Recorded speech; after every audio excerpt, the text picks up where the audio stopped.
One point brought up oftenly by pro-Hiroshima Nagasaki historians is that the Japanese received fair warning.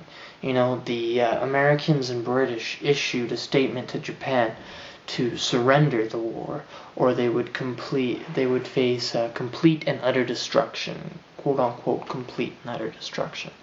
So they got fair warning, in my opinion. This brings me to the topic of how the Japanese had their tradition to not surrender. You know, they wouldn't have surrendered the war. They would have gone down to the last man standing. Even the civilians would have fought it, in my opinion. So some American historians believe that the Japanese may have lost as many as 2 million people from an invasion of Japan. So through their eyes, they saved hundreds of thousands of people rather than killing hundreds of thousands. On top of this, the Americans were witnessing all these war crimes committed by the Japanese on the Chinese. They had killed 400,000 innocent Chinese people, and not humane deaths either.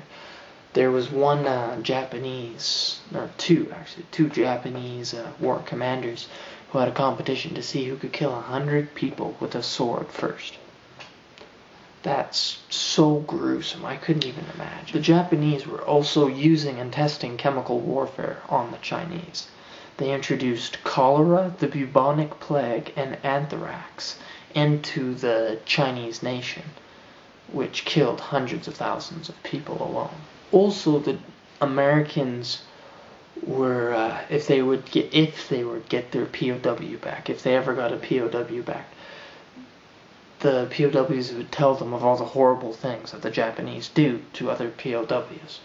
They would conduct things called vivisections, and what a vivisection is it's basically a dissection on a living person, on a living human being, for means of experimentation. So they'd experiment on living people that are dissected, opened up, and do experiments on them. Like, that's just morbid.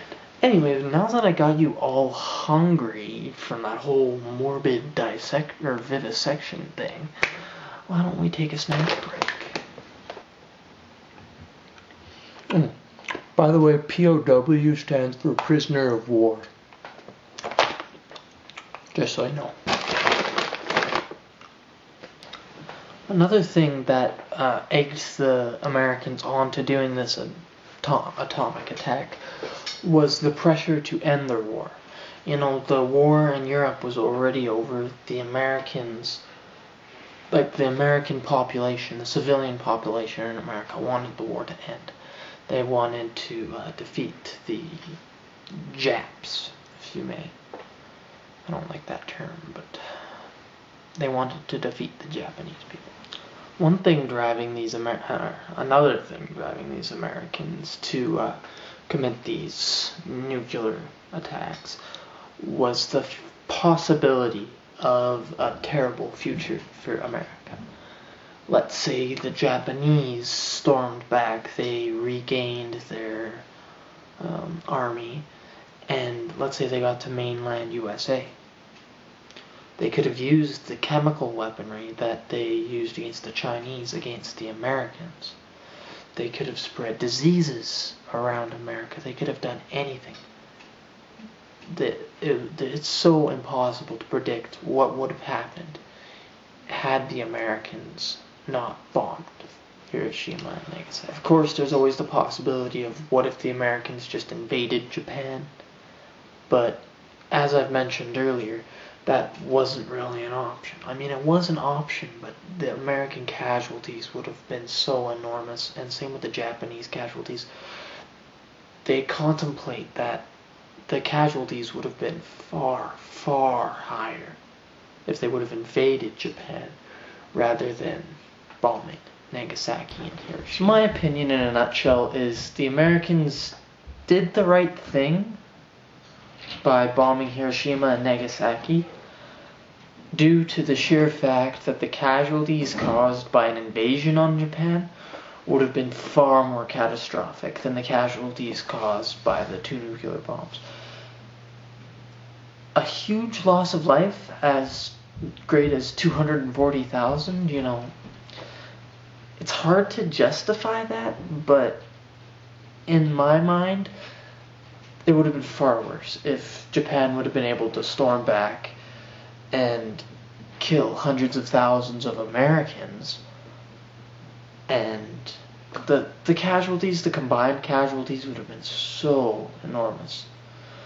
Like, some historians estimate as many as 2 million Japanese may have lost their lives due to the fact that the Japanese people had that heritage of never give up, never surrender, never, back down to the enemy, right?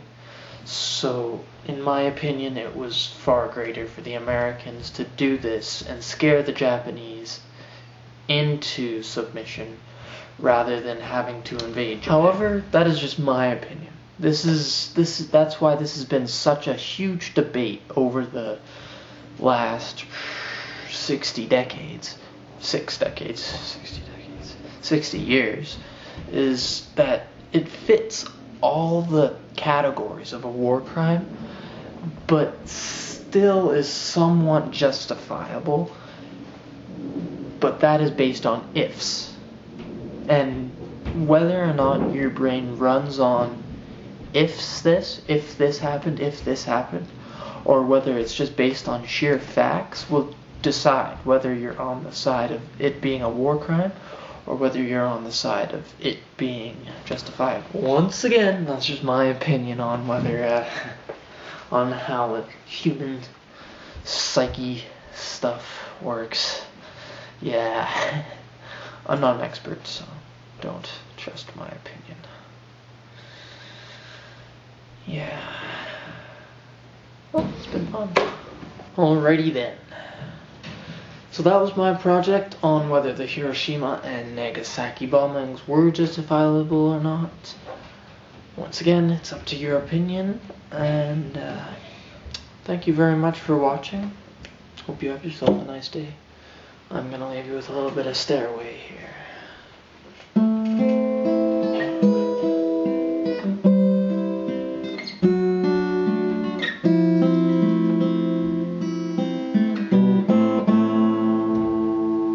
Thank you.